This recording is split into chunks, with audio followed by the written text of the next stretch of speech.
Ciao a tutti e benvenuti. Con grandissimo piacere accogliamo anche noi di Libricini questo meraviglioso invito di Pino Costalunga e degli amici di Fondazione AIDA per presentare un consiglio di lettura davvero speciale. Abbiamo pensato di portarvi nella magia delle grandi fiabe classiche e per farlo abbiamo scelto forse la più bella di sempre, La Bella Addormentata. Abbiamo scelto una versione incredibilmente illustrata da una delle per noi più importanti illustratrici nel panorama internazionale, Valeria Docampo, illustratrice argentina, classe 1976, che per Terre di Mezzo disegna una bella addormentata davvero da far luccicare gli occhi.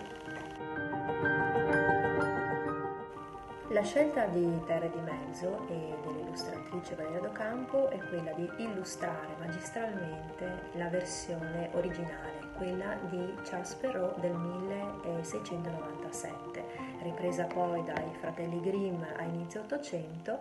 Questa versione è quella forse più conosciuta, che prevede una storia ambientata in un magico mondo fatato,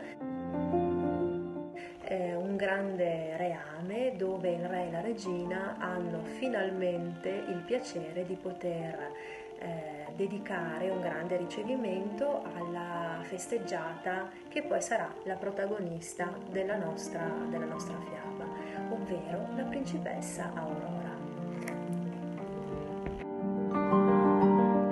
Il re e la regina pensarono veramente a tutto pur di realizzare il ricevimento più bello di sempre. Erano davvero felici di poter spalancare le porte del loro regno e far entrare tutti i sudditi, le fate madrine e tutti coloro che potevano essere davvero partecipi di questa grande felicità per l'arrivo della nuova principessa.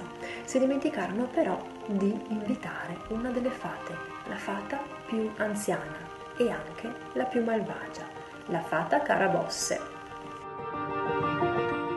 Il re e la regina si resero conto del gravissimo errore commesso soltanto nel momento in cui Carabosse decise ugualmente di entrare al ricevimento. Arrivò con la sua carrozza e anche con il bagaglio di rabbia e di frustrazione che si portò dietro proprio per essere stata dimenticata e quindi di non aver ricevuto l'invito all'evento che sarebbe stato il più importante e il più atteso di sempre, quello della presentazione della principessa Aurora.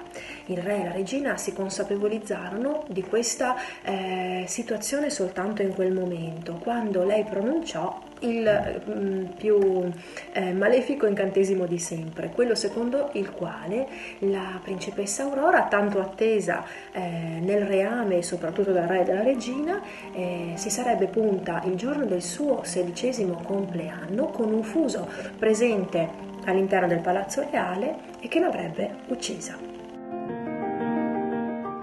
Per fortuna mancava ancora un dono, il dono dell'ultima fata, la fata più giovane tra le madrine, la fata dei Lillà.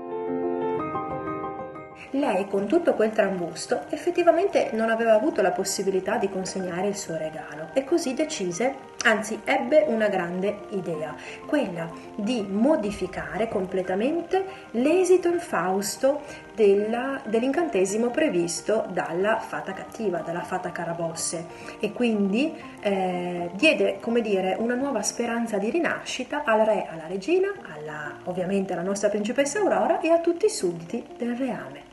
La nostra fiaba finalmente cambia direzione.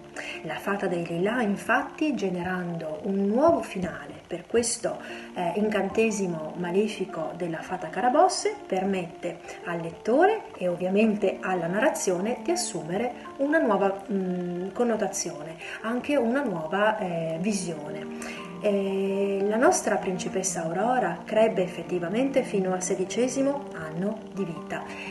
Il giorno del suo 16° compleanno trovò realmente il fuso con il quale si punse, ma non morì. Il nuovo incantesimo, quello modificato grazie al dono della fata dei Lillà, portò in realtà la principessa Aurora e tutto il reame, quindi i sudditi e anche il re e la regina, ad un sonno profondo, un sonno centenario che si sarebbe risvegliato solo nel momento in cui un principe ed un vero sentimento d'amore avrebbe dato vita ad una nuova rinascita attraverso un bacio che sarebbe stato dato alla principessa Aurora. Sarà sempre lo zampino della nostra fata dei Lilla a generare nel principe questo senso di curiosità verso un futuro che è proprio lì ad attenderlo, un destino che lo starà chiamando, lo chiamerà dentro questo reame intorpidito, ricoperto da fogliame, da piante rampicanti che lo rendono effettivamente un luogo oscuro, un luogo impenetrabile, eppure lui sarà veramente chiamato da un sentimento forte e puro ad entrare e a scoprire che ci sarà la principessa Aurora ad attenderlo, una meravigliosa principessa che sta aspettando da 100 anni il bacio che consentirà la rivalsa di questo reame, di questa vita che finalmente tornerà ad essere colorata e consentirà quindi la generazione di un tutt'uno di felicità che coinvolgerà tutti gli abitanti del regno e che avrà il suo culmine nella festa proprio del loro matrimonio. Quindi convoleranno a nozze e finalmente tutti vissero felici e contenti. Una fiaba davvero unica e immancabile. Qualche curiosità che mi piace rappresentare e che riguarda il mondo della danza.